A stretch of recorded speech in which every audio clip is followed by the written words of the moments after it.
Right. सो capitalist economy में ownership किसके पास होती है? ठीक है, कैपिटलिस्ट इकोनॉमी में ओनरशिप किसके पास होती है? पब्लिक के पास होती है, प्राइवेट हैंड्स के पास होती है, गवर्नमेंट के पास होती है, दोनों के पास होती है। तो आप मुझे कहोगे कि कैपिटलिस्ट इकोनॉमी में ओनरशिप प्राइवेट इंडिविजुअल्स के पास होती है। ठीक है, प्राइवेट इंडिविजुअल्स के पास होती है। सोशलिस्ट इकोनॉमी, सोशलिस्ट का मतलब ही क्या है? सोशलिस्ट मतलब सोसाइटी। सोसाइटी की जिम्मेदारी हम किसके ऊपर देते हैं? ठीक है, किसे इलेक्ट करते हैं कि आप सोसाइटी को लुक आफ्टर कीजिए? गवर्नमेंट को। सो यहाँ पे ओनरशिप हो जाएगी गवर्नमेंट ओनरशिप। मिक्स्ड में किसकी रहेगी? Both private plus government. Clear? Then price determination, socially capitalist economy में जो भी कमोडिटी है उसका प्राइस कौन डिटरमाइन करता है? ठीक है, उसका प्राइस कौन डिटरमाइन करता है? यहां पे मार्केट उसका प्राइस डिटरमाइन करता है। ठीक है, market structure. Market structure, what do we mean by market structure? यहां पे ऐसा नहीं है कि अगर से कैपिटलिस्ट इकोनॉमी है, प्राइवेट प्लेयर से हमें पता है कि वो फ्री मार्केट होता है। फ्री मार्केट मतलब वहां पे आप एंट्री कर सकते हो। ठीक है, आपको अपना कोई अगर नया बिजनेस सेटअप करना है तो आप बहुत इजीली सेटअप कर जाओगे। अगर वहां से एग्जिट लेना है तो आप बहुत इजीली वहां से एग्जिट भी कर सकते हो। तो इसे हम फ्री मार्केट कहते हैं। एग्जाम्पल सोचो, अगर से आप करोल बाग या कोई भी मार्केट जाते हो, ठीक है, कोई भी सरोजनी मार्केट जाते हो या कोई भी अपने अपने सिटी के फ्ली मार्केट में जाते हो, ठीक है, जो वीकेंड पे लगता है, वहां पे आप देखोगे चीजों के प्राइस कौन डिटरमाइन करता है? आप कहोगे कि दुकानदार करता है। ठीक है, दुकानदार। तो उससे पहले मैं आपको एक छोटा सा एग्जांपल समझाऊंगा। सपोज ऐसी 10 शॉप है उस मार्केट में, 20 शॉप है जहां से आपको टी शर्ट खरीदनी है। सभी की सभी 20 शॉप आपको 100 रुपए में ही टी शर्ट देंगे। ठीक है, 100 में ही टी शर्ट देंगे। अगर कोई बंदा वही चीज 120 में बेचता है तो क्या आप उससे खरीदोगे? बिल्कुल नहीं खरीदोगे। ठीक, क्यों? क्योंकि वो डिमांड ही नहीं है लोगों की। ठीक है, तो यहां पे कौन प्राइस डिटरमाइन करता है? Demand and supply, that is market structure. ठीक है, डिमांड एंड सप्लाई ये डिटरमाइन करते हैं यहां पे प्राइस। ठीक है, वेरस सोशलिस्ट इकोनॉमी में कौन प्राइस डिटरमाइन करता है? प्राइस डिटरमिनर कौन रहता है यहां पे? यहां पे कौन रहता है? यहां पे गवर्नमेंट प्राइस डिटरमाइन करेगी। ठीक है, गवर्नमेंट प्राइस डिटरमाइन करेंगी। मिक्स्ड में क्या होगा? मिक्स्ड में it is both market structure, market structure. अच्छा, मार्केट स्ट्रक्चर से आपको क्या याद आना चाहिए? Demand and supply. Market structure, क्योंकि ये दोनों मिक्सचर है ना, प्राइवेट और गवर्नमेंट का। ठीक है, दोनों का मिक्सचर है ये वाला इकोनॉमी। सो यहाँ पे market structure that is demand and supply as well as government, ये दोनों वहां पे प्राइस डिटरमाइन करेगी। मोटिव क्या होता है कैपिटलिस्ट इकोनॉमी में? मोटिव क्या होता है कैपिटलिस्ट का? क्या करना? वेलफेयर करना, प्रॉफिट प्रोड्यूस करना है क्या? सो आप कहोगे that here it is profit. ठीक है, यहाँ पे मोटिव क्या है उसका? To generate profit. Socialist economy में गवर्नमेंट का मोटिव क्या होता है? यहाँ पे मोटिव क्या है उसका? Public welfare. ठीक है, वेलफेयर अप्रोच होती है। क्योंकि अब यहाँ पे अगेन बोथ है, तो यहाँ पे जो प्राइवेट प्लेयर्स रहेंगे उसका मोटिव रहेगा प्रॉफिट, और जो गवर्नमेंट रहेंगे, सोशलिस्ट टाइप ऑफ प्लेयर्स रहेंगे यहाँ पे, उसका मोटिव क्या रहेगा? वेलफेयर। ठीक है, तो यहाँ पे प्रॉफिट वेलफेयर दोनों रहेगा। Role of government, capitalist economy में गवर्नमेंट का रोल कितना है? गवर्नमेंट का रोल हम कहेंगे मिनिमम और नो रोल। ठीक है, मिनिमम और no role. Whereas socialist economy में यस, रोल ऑफ गवर्नमेंट यहां पे मैक्सिमम रहेगा, इन्हीं का रोल रहता है। और यहां पे क्या रहेगा? मिक्स में क्या रहेगा? It exist.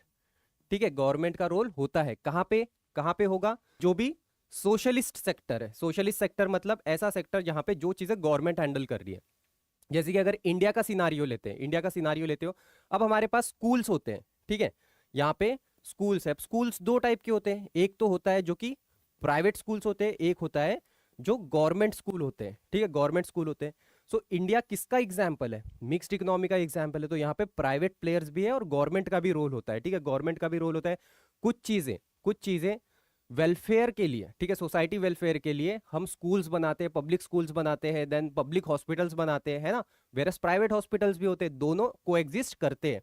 Virus competition, capitalist economy में कंपटीशन कितना कैसा है? यहाँ पे मैक्सिमम कंपटीशन होता है। ठीक है, मैक्सिमम कंपटीशन होता है। सोशलिस्ट इकोनॉमी, क्योंकि गवर्न कौन कर रहा है? यहाँ पे गवर्नमेंट गवर्न कर रही है। सो गवर्नमेंट से कोई कंपटीशन करना चाहेगी क्या? मैंने आपको एग्जांपल दिया था लास्ट क्लास में, पेट्रोल पंप सेक्टर में अगर मुझे उतरना भी है एज अ इंडिविजुअल, ठीक है, अगर मुझे भी मेरा खुद का पेट्रोल पंप की एक अलग कंपनी चाहिए, ठीक है, चाहिए, तो मैं क्या मेरे मन चाहे रेट पे उसे बेच पाऊंगा क्या? नहीं। जो स्लैब जो रेंज गवर्नमेंट ने फिक्स किया मैं उतने में ही बेच पाऊंगा। ऐसा नहीं कि मैं 50 रुपए में बेच दूंगा, 40 रुपए में बेच दूंगा, राइट। सो यहाँ पे competition is minimum, competition is minimum. यहां पे क्या होगा, यहां पे इट को एग्जिस्ट, ठीक है। प्राइवेट सेक्टर में कंपटीशन मैक्सिमम रहेगा, मिक्स में ही जो सोशलिस्ट सेक्टर है वहां पे कंपटीशन मिनिमम रहेगा। Distribution of income, income distribution कैसा होता है? जो कैपिटलिस्ट लोग रहते हैं उसके पास इनकम कैसा होता है? जो कैपिटलिस्ट इकोनॉमी है, capitalist economy means they are free to earn, they are free to earn. उनका मोटिव ही क्या है? प्रॉफिट है, ठीक है। सो जितना चाहे उतना कमा सकते हैं, ठीक है। तो यहाँ पे डिस्ट्रीब्यूशन ऑफ इनकम कैसा होगा? जो अफोर्ड कर सकता है वो चीज खरीदेगा, जो अफोर्ड नहीं कर सकता है वो चीज नहीं खरीद पाएगा, है ना। सो यहाँ पे distribution of income is very unequal, ठीक है। सबके पास equal amount of equal resources पहुंचेंगे क्या? जो डिस्ट्रीब्यूशन है, एलोकेशन ऑफ रिसोर्सेस है, वो इक्वली डिस्ट्रीब्यूट होगा क्या? प्राइवेट मार्केट में ऐसा नहीं होता है, लेकिन सोशलिस्ट सेक्टर है, मतलब गवर्नमेंट कंट्रोल कर रही है। गवर्नमेंट का अप्रोच क्या होता है? वेलफेयर अप्रोच होता है ना, कि अगर सबको, अगर मुझे पॉवर्टी अपलिफ्ट करना है तो सबको अपलिफ्ट करना है, राइट। सो यहाँ पे it is quite equal, quite equal. जो पीडीएस सिस्टम होता है हमारा, पब्लिक डिस्ट्रीब्यूशन सिस्टम, राशन जो मिलता है हमें, वो कैसा डिस्ट्रीब्यूट होता है? वो इक्वली डिस्ट्रीब्यूट होता है। क्यों? क्योंकि उसे गवर्न कौन कर रही है? गवर्नमेंट, ठीक है। उसका मोटिव क्या है? लोगों से पैसा कमाना है या लोगों का वेलफेयर करना है? वेलफेयर करना। तो यहाँ पे distribution of income as well as resources quite equal, whereas यहाँ पे वेरी अनइक्वल।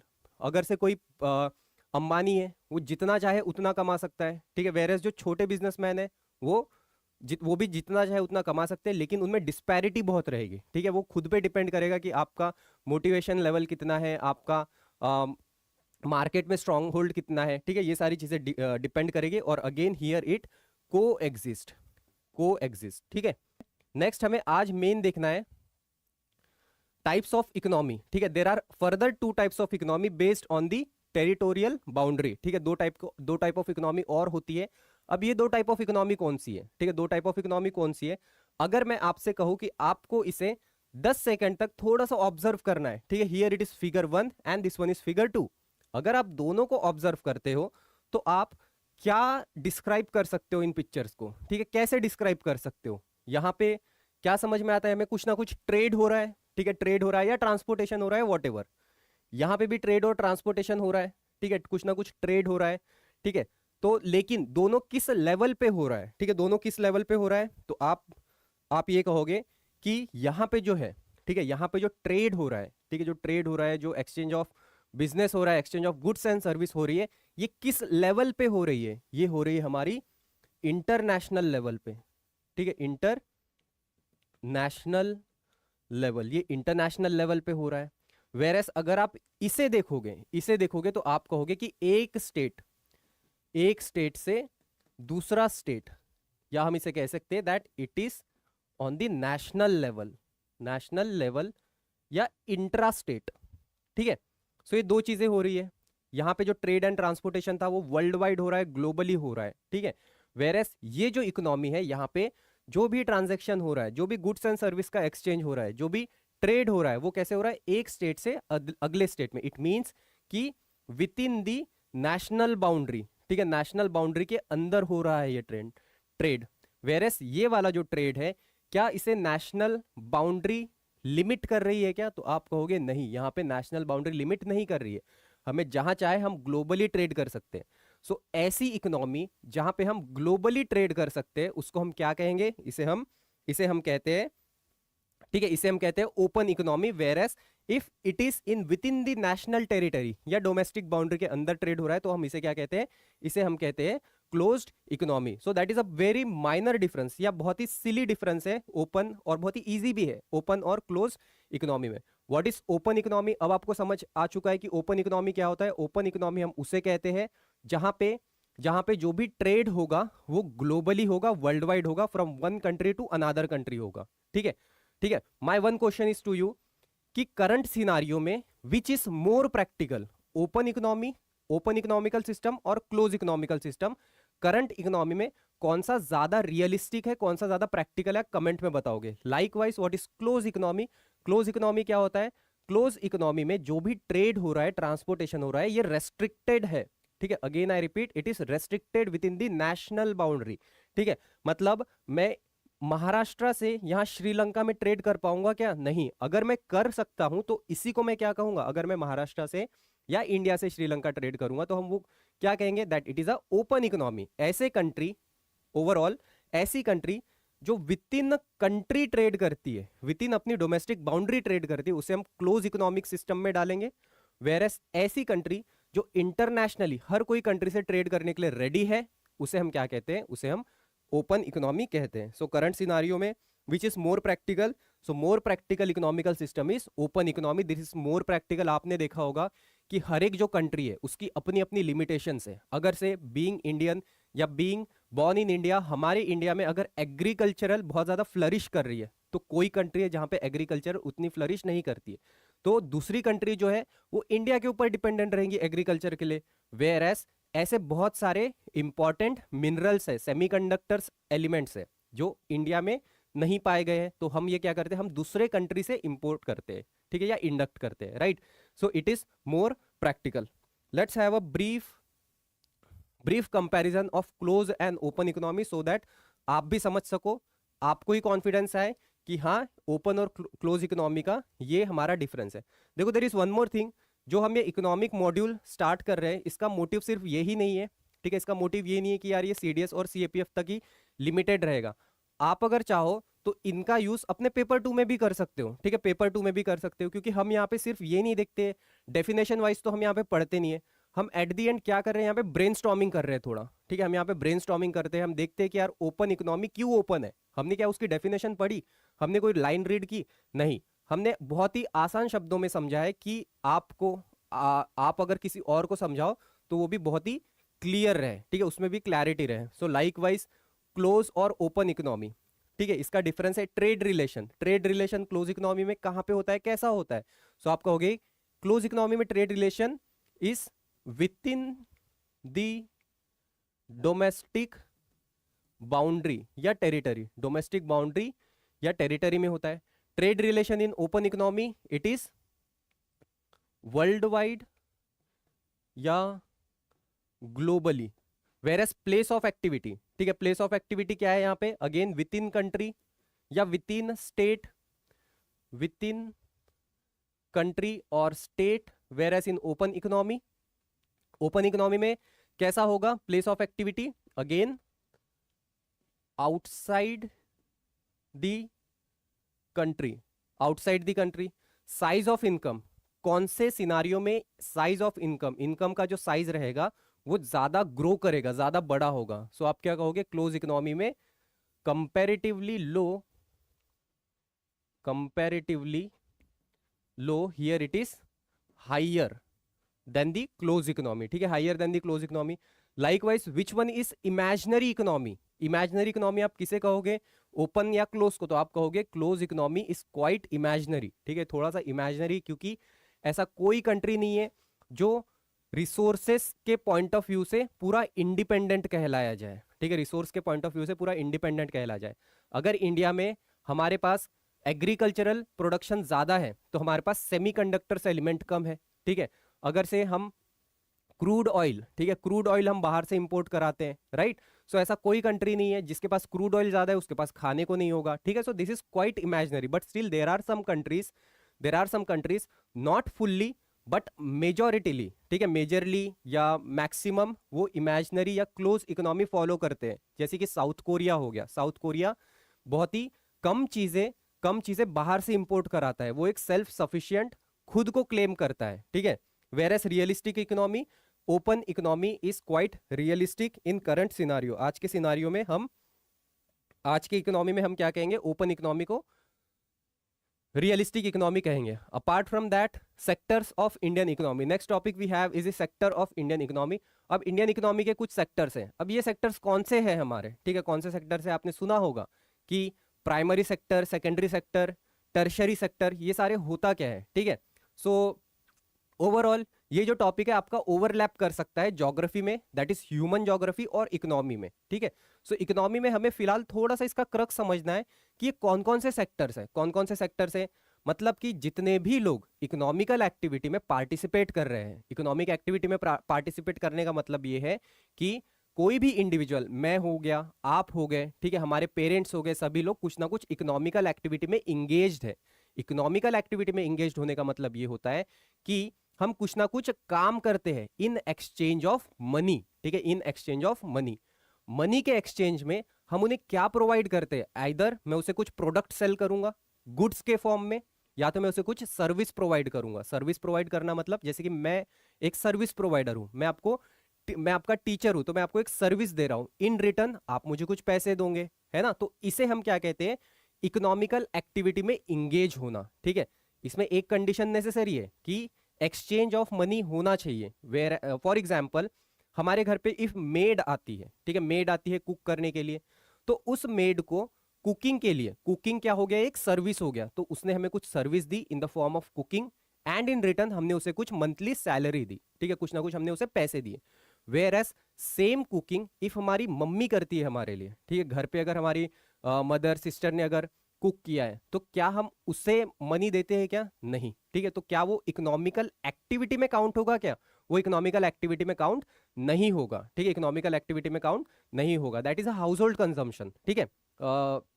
सो सिंपली इसका ये बेसिक डिफरेंस है। जब भी हम बात करेंगे इकोनॉमिकल एक्टिविटी में इंगेज होना, इसका मतलब ये होगा कि गुड्स एंड सर्विस प्रोवाइड करना in exchange of money, in exchange of money, उसे हम क्या कहेंगे, उसे हम कहेंगे that person is engage in some economical activity, right.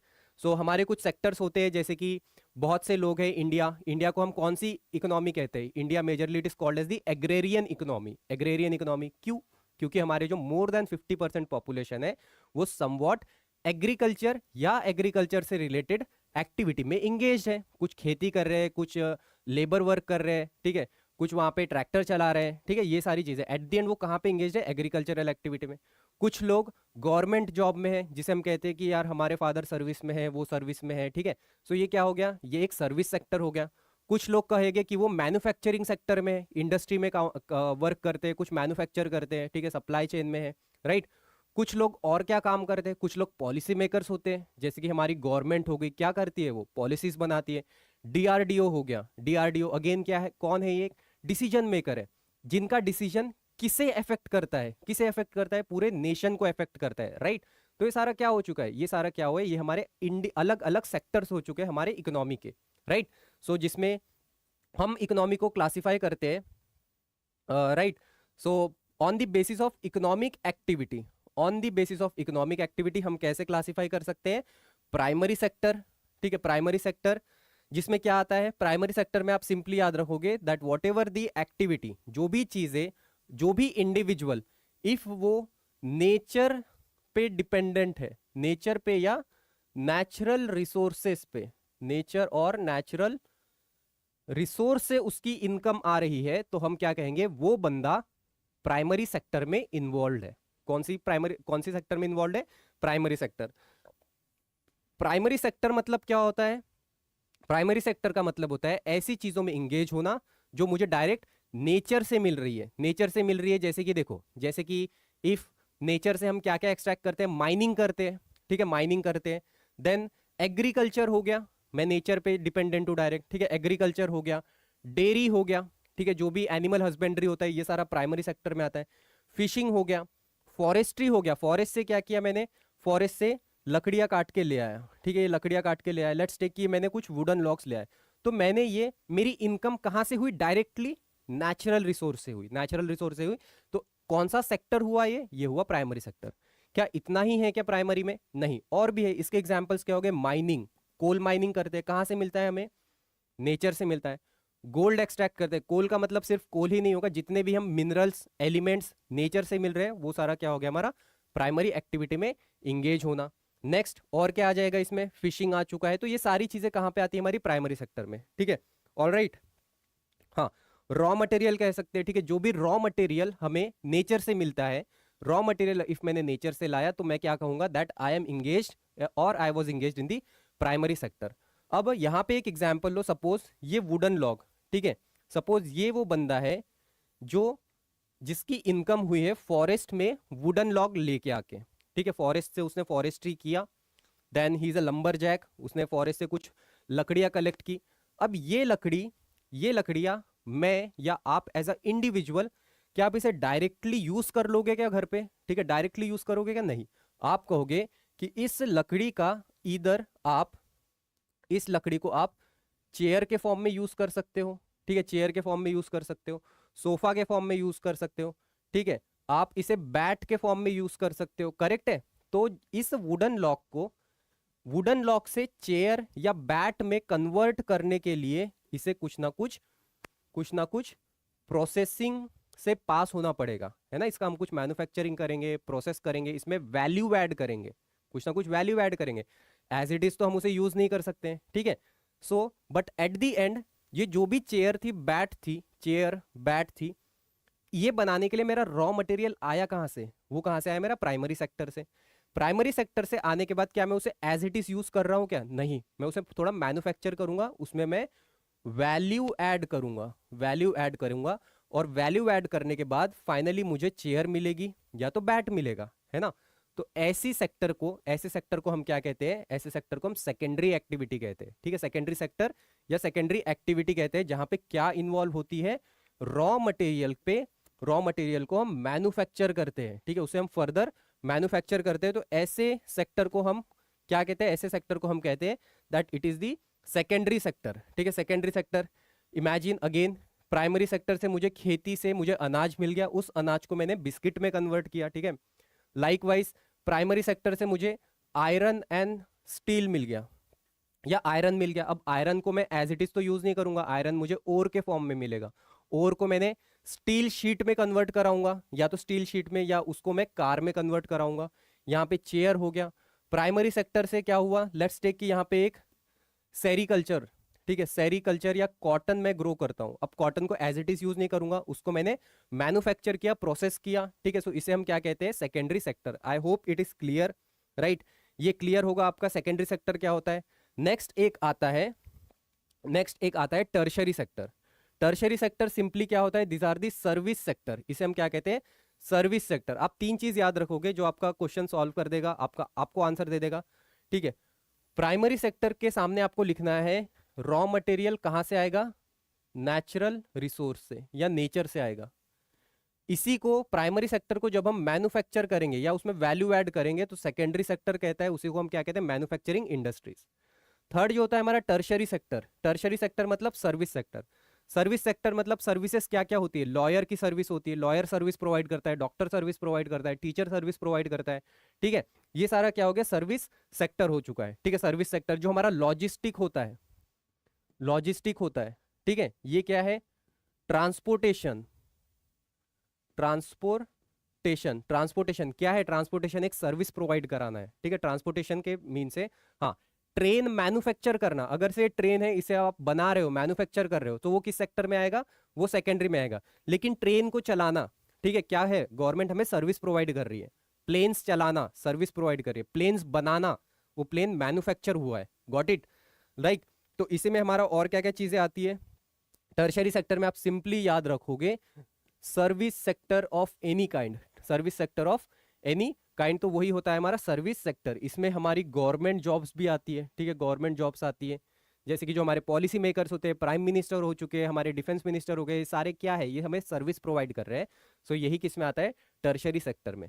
There is one small question, एक छोटा सा क्वेश्चन है मेरा जो आप आज फाइंड करोगे। What is quaternary sector? जो तीन मेन सेक्टर है ना, वो यही, प्राइमरी, सेकेंडरी, टर्शरी। टर्शरी का अपग्रेडेड वर्जन, टर्शरी का अपग्रेडेड वर्जन क्वाटरनरी कहलाता है। अपग्रेडेड वर्जन का मतलब क्या है? टर्शरी का मतलब है सर्विस प्रोवाइड करना। ठीक है, अगर से मैं सर्विस प्रोवाइड कर रहा हूं और वो किसी इंडिविजुअल के काम आ रही है तो हम उसे टर्शरी में रखेंगे। मैं सर्विस प्रोवाइड कर रहा हूं लेकिन उससे एक पूरा section, large strata, may be पूरा स्टेट या पूरा नेशन इफेक्ट हो रहा है, तो वो किस में आ जाएगा? क्वाटरनरी में, जो डिसीजन मेकर्स होते हैं। ठीक है, फिर एक क्वीनरी सेक्शन आता है। ठीक है, तो ये सारा ही उसमें माइनर डिफरेंस है, but overall these are the three main economic activity. ठीक है, तीन मेन इकोनॉमिक एक्टिविटी होगी। नेक्स्ट हम देखते हैं based on the work condition. ठीक है, economic activity based on the working condition. Working condition का मतलब क्या होता है? ठीक है, लेट्स टेक कि दो इंडिविजुअल है, आपको इमेजिन करना है, ठीक है, दो इंडिविजुअल है, आपको इमेजिन करना है, जैसे कि एक हो गया, एक हो चुके वो जो कि जाते हैं टीसीएस में, इंफोसिस में, वहां पे काम करते हैं। दूसरे वो हो गए, ठीक है, यहां पे हमें दो इंडिविजुअल्स लेने हैं, जो कि एक ये हो चुका है जो कि टीसीएस इंफोसिस आईटी सेक्टर में जॉब करते हैं, वेरस एक इंडिविजुअल ये हो चुका है जो कि स्विगी, जोमैटो, ओला, उबेर, रैपिडो यहां पे वर्क करते हैं, ठीक है, यहां पे वर्क करते हैं। दोनों की वर्क कंडीशन सेम है क्या? दोनों की वर्क कंडीशन सेम है, ठीक है, आप कहोगे नहीं, दोनों की वर्क कंडीशन सेम नहीं। बहुत ही अगर माइन्यूटली स्टार्ट करते, बेसिक से स्टार्ट करते, तो आप कहोगे टीसीएस वाले को जब जॉब लगती है, इसे एक कॉन्ट्रैक्ट मिलेगा जहां पे सारे इसके लॉस सब कुछ लिखे होंगे, मेंशन होंगे कि इस तरीके का आपका जॉब है, ये आपकी जॉब प्रोफाइल है, इतनी आपको लीव्स मिलेगी, इस कंडीशन में आपको काम करना है, ठीक है, करेक्ट है। नेक्स्ट, अगर आप एक्स्ट्रा काम करोगे तो आपको एक्स्ट्रा इनकम मिलेगा। वेरस ये जो है स्विगी, जोमेटो, ओला, उबर, रैपिडो में जब कोई बंदा डिसीजन लेता है काम करने का, क्या इसे कोई कॉन्ट्रैक्ट मिलेगा क्या कि आप 6 महीने तक काम करोगे, ठीक है, या आप 6 से 9 बजे तक काम करोगे, 6 से 9 बजे काम करोगे, या आप 9 घंटे ही काम करोगे, या आपको हफ्ते में 2 दिन की छुट्टी मिलेगी और उसका पैसा भी नहीं कटेगा, ठीक है, या अगर आपका कुछ एक्सीडेंट हो जाए तो उसका इंश्योरेंस हम क्लेम करेंगे। इफ आपके घर पे कुछ बेबी होता है, ठीक है, तो आपको मैटरनिटी रिलीफ दी जाएगी। ये सारी चीज यहाँ पे होती है, इसको नहीं होती है, ठीक है। तो इसी क्लासिफिकेशन को हम क्या कहते हैं? On the basis of work condition. So on the basis of work condition we can classify the economy. हम इकोनॉमी को कैसे क्लासिफाई कर सकते हैं? दो तरीके से। One is the organise sector and second is the unorganise sector, ठीक है। एक को हम क्या कहेंगे? One it is the organise sector and second it is unorganise, ठीक है। Here just note it down, paper में आता है ये, based on the working condition how you can classify the economic, ठीक है। कैसे क्लासिफाई करेंगे? वर्क कंडीशन के बेसिस पे, organise unorganised, based on the based on some engagement, ठीक है, where the particular is engaged, उस बेसिस पे हम कैसे क्लासिफाई कर सकते हैं? Primary sector, secondary sector, tertiary sector, right. So ऐसा क्वेश्चन आया हुआ है, अभी थोड़ी देर में क्वेश्चन डिस्कस करेंगे, तब आपको सब कुछ समझेगा।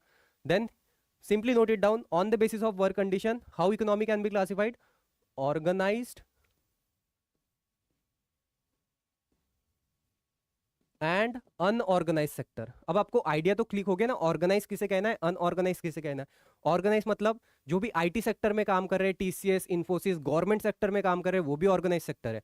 ऐसा सेक्टर जो एक प्रॉपर आपको टर्म्स एंड कंडीशंस देता है कि आपका जॉब ये है, आपको ये काम करना है, आपको 9 से 5 आना है, एक्स्ट्रा वर्क का, एक्स्ट्रा ओवर टाइम का आपको ओवर पे मिलेगा, महीने में आप 2 दिन की छुट्टी ले सकते हो, आपको सिक लीव मिलेगा, मेडिकल लीव मिलेगा, आपको वैकेशन, साल में एक बार वैकेशन प्लान मिलेगा, ठीक है। देन मेटर्निटी रिलीफ मिलेगी। ये सारी कंडीशन कहां पे मिलेगी? ऑर्गेनाइज सेक्टर में। अनऑर्गेनाइज सेक्टर किसे कहना है? अनऑर्गेनाइज सेक्टर जो डेली वेज अर्नर्स होते हैं, ठीक है, जो डेली बेसिस पे डेली वेज अर्नर्स, लेबरर्स, ठीक है, ये सारे किस में आते हैं? अनऑर्गेनाइज सेक्टर में, ठीक है, ये अनऑर्गेनाइज सेक्टर में आते हैं, जिसका क्लासिक एग्जांपल क्या हो गया? एक गिग वर्कर्स, ठीक है, गिग वर्कर्स, ठीक है। सो गिग वर्कर्स यहां पे लिख देता हूं मैं आपके लिए। अनऑर्गेनाइज्ड में कौन आते हैं? Gig, GIG workers. Gig workers कौन होते हैं? ये वो होते हैं जिसे हम हायर और फायर बेसिस पे काम करते हैं। जैसे कि कौन? जैसे कि ओला, जब मन करे काम करो वरना छोड़ दो। उबेर, रैपिडो, ठीक है, जो भी हमारे ऑनलाइन सर्विसेज प्रोवाइडर होते हैं वो गिग वर्कर्स कहलाते हैं, राइट। सो इसमें थोड़ा सा डिफरेंस आप समझोगे। सो फार आपको ऑर्गेनाइज ऑन और अनऑर्गेनाइज सेक्टर का डिफरेंस समझ में आ चुका है, ठीक है। ऑर्गेनाइज किसे कहना है, अनऑर्गेनाइज किसे कहना है, इसका ओवरऑल क्रक्स आपको समझ में आ चुका है। Then you are ready to do this table work. Rules and regulation organise sector में कैसे होते हैं, ठीक है, rules and regulation organise sector में, ठीक है, सब कुछ मेंशन्ड होता है, ठीक है। रूल्स एंड रेगुलेशन, यहाँ पे सारे रूल्स एंड रेगुलेशन मेंशन्ड होते हैं। यहाँ पे no such rules and regulation. Nature of work, काम कैसा होता है उनका? टेम्पररी होता है, परमानेंट होता है? ऑर्गेनाइज सेक्टर में here it is a permanent work, ठीक है। आपको 1 साल, 2 साल, 3 साल का कॉन्ट्रैक्ट दिया जाएगा। यहाँ पे इट इज टेम्पररी, TEMPORARY, ठीक है, टेम्पररी, जब तक मेरा मन करेगा तब तक मैं काम करूंगा, अगर मैं अनऑर्गेनाइज सेक्टर में हो तो। इफ मेरा मन करेगा चलो यार आज जाके थोड़ा सा सेलिंग कर लेता हूँ या थोड़ा सा काम कर लेता हूँ, तो कर लिया, थोड़ा रैपिडो, ये रैपिडो, ओला, उबर, ये सिर्फ एग्जाम्पल है, ठीक है, ताकि आपको समझ में आ सके, राइट। लेकिन ओवरऑल अनऑर्गेनाइज सेक्टर का मतलब क्या होता है, जिसके लिए ऐसे वर्कर जिनके लिए कोई लॉ नहीं है, ठीक है, उन्हें लॉ, उनका वर्क कंडीशन प्रोटेक्ट करने के लिए उनके कोई भी लॉ मेंशन नहीं है।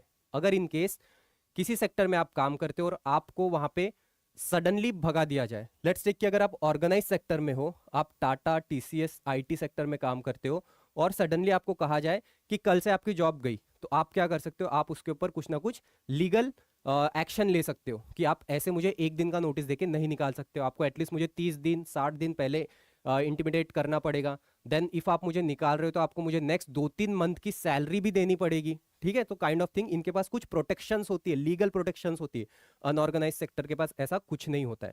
ओला, उबर, रैपिडो से हम क्या समझ रहे हैं, सिर्फ हम एक एग्जाम्पल समझ रहे हैं ताकि हम डे टू डे एक्टिविटी में इसे रिलेट कर सके। Next, wage and salary. Wage salary यहाँ पे क्या होती है, यहाँ पे होती है फिक्स्ड सैलरी, यहाँ पे फिक्स सैलरी मिलेगी उसे मंथली बेसिस पे, एक्स्ट्रा काम करेगा तो एक्स्ट्रा सैलरी भी मिलेगी, ठीक है। वेरएस यहाँ पे क्या होगा, इट इज नॉट फिक्स्ड, जितना दिन वो काम करेगा उतना दिन, जितना देर, जितना ज्यादा काम करेगा उतना कमाएगा, नहीं काम करेगा तो नहीं मिलेगा। यहाँ आप 2 दिन की छुट्टी ले लो, पेड लीव मिलती है, ठीक है, वो भी यहाँ पे सब कुछ ऑर्गेनाइज सेक्टर में होता है। टाइम, ठीक है, टाइम कैसा होता है यहाँ पे, टाइम को हम कैसे क्लासिफाई कर सकते हैं ऑर्गेनाइज्ड और अनऑर्गेनाइज सेक्टर में। So here again we can write it is permanent, extra time काम करोगे so they will get over pay, ठीक है, ओवर पे मिलेगा।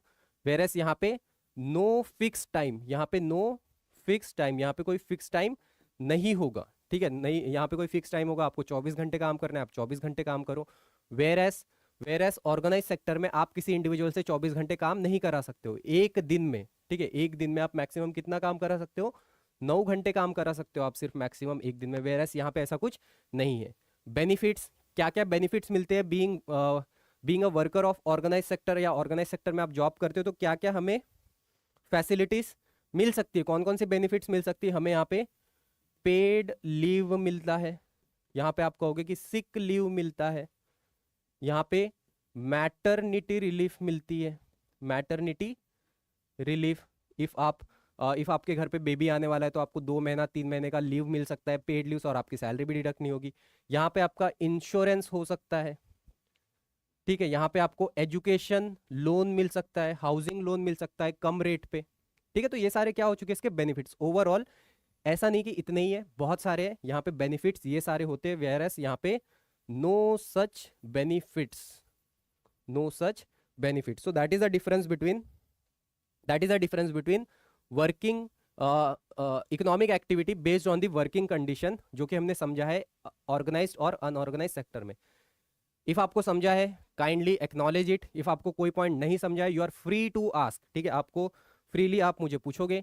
Next, on the basis of ownership, on the basis of ownership. अच्छा, आप मुझे और एक चीज बताओगे, अभी तक देखो हमने क्या क्या कवर कर लिया, इकोनॉमिक्स, माइक्रो क्या होता है, मैक्रो क्या होता है, किस लेवल को माइक्रो कहना है, मैक्रो कहना है।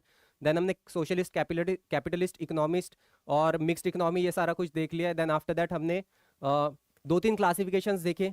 अभी तक आपको ऐसा लग रहा है कि बहुत ज्यादा वास्ट है, ठीक है, देखो वास्ट नहीं है, सिलेबस हमारा छोटा है, आप चाहते हो इसे स्किप करना, लेकिन हम चाहते हैं कि छोटा सिलेबस है तो ज्यादा पढ़ लो, ज्यादा क्वेश्चंस आते हैं तो हम उसे छोटे छोटे तौर पे पढ़ रहे हैं। अदरवाइज बहुत सारे स्टूडेंट की नेचुरल टेंडेंसी यही होती है कि इकोनॉमिक्स देखा कि वहीं से उन्होंने यू टर्न ले लिया, ठीक है। आपको क्योंकि अब अपना टाइम यहाँ पे दे रहे हो, मतलब आप एक एज रख रहे हो उन एस्पिरेंट्स के कंपटीशन में, क्लियर है। So based on the ownership, ownership आपको पता है ओनरशिप किसके पास हो सकती है, इंडिविजुअल के पास हो सकती है या तो गवर्नमेंट के पास हो सकती है। इंडिविजुअल के पास है तो अगेन कैपिटलिस्ट इकोनॉमी कहलाएगी, गवर्नमेंट के पास है तो अगेन सोशलिस्ट इकोनॉमी कहलाएगी। इसके अलावा मिक्स्ड ओनरशिप भी होती है। मिक्स्ड ओनरशिप मतलब जो पीएसयू होते हैं, public private undertaking, sorry public sector undertaking, right. So वहां पे क्या होती है ownership, public as well as private दोनों के पास होती है, ठीक है। तो यही है, बहुत ही सिंपल सा है that based on the ownership, ownership यहां किसके पास है, गवर्नमेंट के पास है। क्लासिक एग्जाम्पल हमारी इंडियन रेलवे, ठीक है। सेकेंड, ओनरशिप किसके पास है? प्राइवेट प्लेयर्स के पास है, ठीक है, कैपिटलिस्ट के पास है, ठीक है, इंडस्ट्रियलिस्ट के पास है। एट द एंड कौन है ये इंडिविजुअल्स है, ठीक है, बिजनेसमैन के पास है, ठीक है। So based on ownership we can classify the economy as public sector as well as the private sector, ठीक है। पब्लिक सेक्टर, प्राइवेट सेक्टर हम इसे कह सकते हैं। थोड़ा सा इसका छोटा सा क्लासिफिकेशन देखेंगे, जैसे कि रिलायंस, टाटा, ये सब किस में आएंगे? प्राइवेट ओनरशिप आएंगे। पब्लिक में ओनरशिप किसके पास है? गवर्नमेंट की ओनरशिप है। प्राइवेट में ओनरशिप किसके पास है? प्राइवेट इंडिविजुअल्स के पास है, प्राइवेट इंडिविजुअल्स के पास है। पब्लिक मोटिव क्या है? अगेन बहुत ही सिंपल सा चीज, पब्लिक में मोटिव क्या होता है? किसका? गवर्नमेंट का। क्यों? क्योंकि गवर्नमेंट की ओनरशिप है तो उसका मोटिव क्या है? वेलफेयर करना लोगों का, ठीक है, पब्लिक वेलफेयर। प्राइवेट में क्या है? टू अर्न दी प्रॉफिट, यहां पे क्या है? प्रॉफिट अर्न करना। लेबर, पब्लिक सेक्टर में लेबर कैसा होता है? स्किल्ड होता है एज कंपेयर टू प्राइवेट, ठीक है। ये ट्रिकी, ये छोटी सी चीज है, आप मुझे कमेंट में बताने वाले हो कि पब्लिक प्राइवेट सेक्टर में लेबर कैसा होता है? स्किल्ड कहां पे होता है?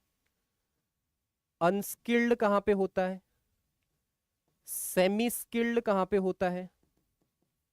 हाईली स्किल्ड कहां पे होता है? कुछ भी, ठीक है। इन चारों में से कोई भी एक आपको पब्लिक में फिट करना है, कोई भी एक आपको प्राइवेट में फिट करना है। क्विक,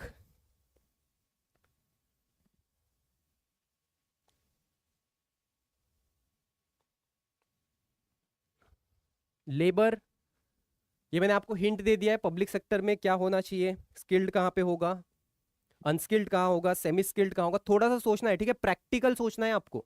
आपको ये नहीं सोचना है किसी ने 100 में से कोई, अगर जिसको अगर कोई चीज आती ही नहीं हो, जैसे कि लेट्स टेक एन एग्जांपल, कोई अप्लाई कर रहा हो टाइपिंग वर्क के लिए, गवर्नमेंट के लिए टाइपिंग वर्क के लिए अप्लाई कर रहा हो, लेकिन उसे टाइपिंग आती ही नहीं हो, बट उसने मार्क 100 में से 100 ला लिया, तो उसे तो जॉब मिलेगी।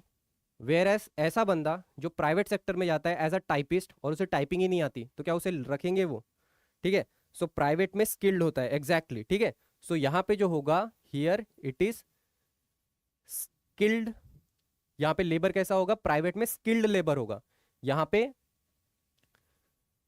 May not be skilled, may not be skilled, ठीक है, मे नॉट बी स्किल्ड। यहां पे स्किल्ड हो सकता है, हाईली स्किल्ड हो सकता है, based on what job he is applying for, ठीक है। एफिशिएंसी, दोनों में एफिशिएंसी कहां पे ज्यादा आती है? ठीक है, स्किल्ड इन बोथ हम ऐसा नहीं कह सकते। हमने यहाँ पे क्या लिखा है? May be skilled, may be skilled. आपको पता है ना यार, आप ही कितने बार कहते हो कि वो जो बंदा है वो डिजर्विंग है नहीं उस जॉब के लिए, लेकिन बस उसके मार्क ज्यादा आ गए तो उसको वो जॉब मिल गई। अदरवाइज वो जब ऑन फील्ड उतरेगा तो शायद फेल होगा अपनी जॉब में, वो 100% जस्टिस नहीं दे पाएगा, right?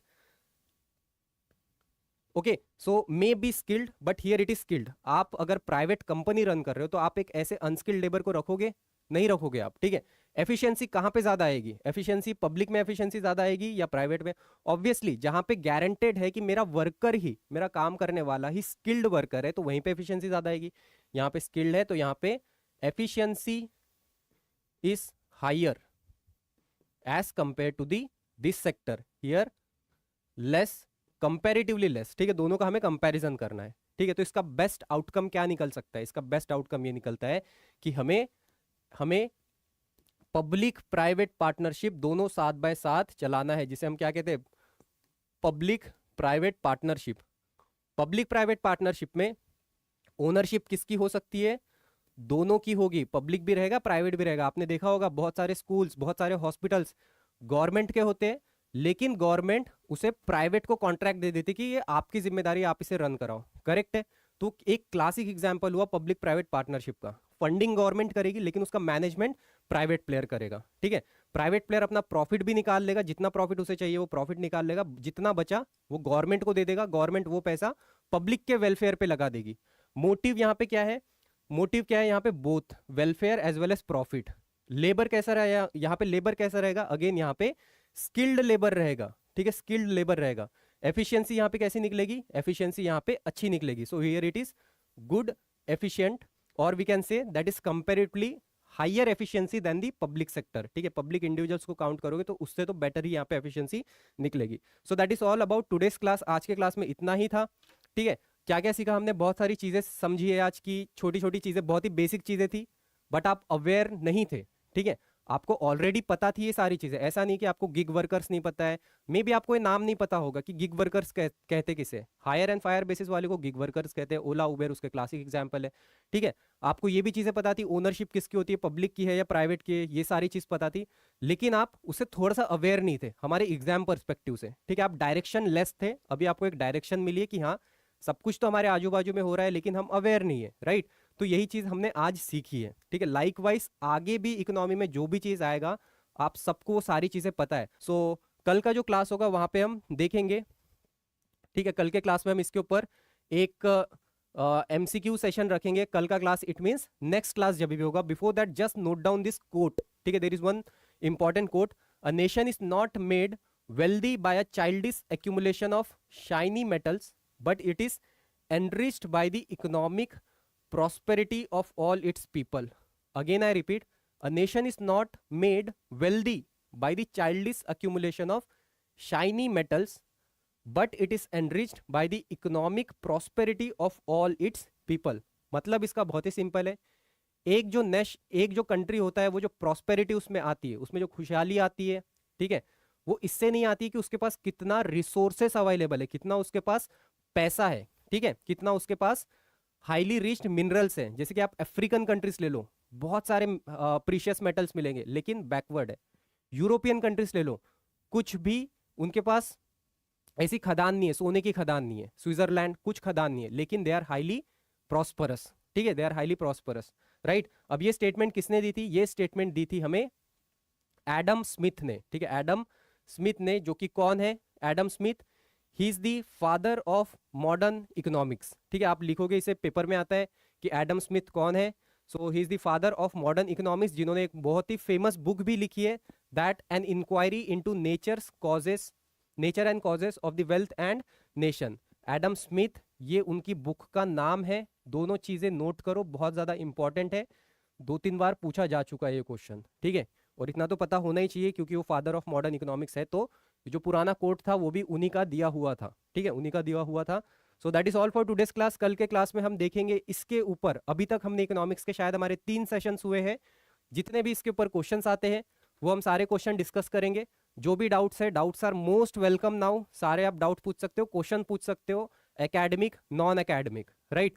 Then there is one more important announcement की जो आपका इकोनॉमिक्स होगा, हाँ, इसका जो अगला टॉपिक होगा बहुत ही इंटरेस्टिंग होने वाला है, ठीक है, बहुत ही इंटरेस्टिंग होगा, कुछ आपके इसके ये सारे क्वेश्चन डिस्कस करने के बाद हमें जो अगला टॉपिक होगा वो होगा हमारा पोवर्टी एंड अनएम्प्लॉयमेंट पे, that's all, so thank you so much, जय हिंद।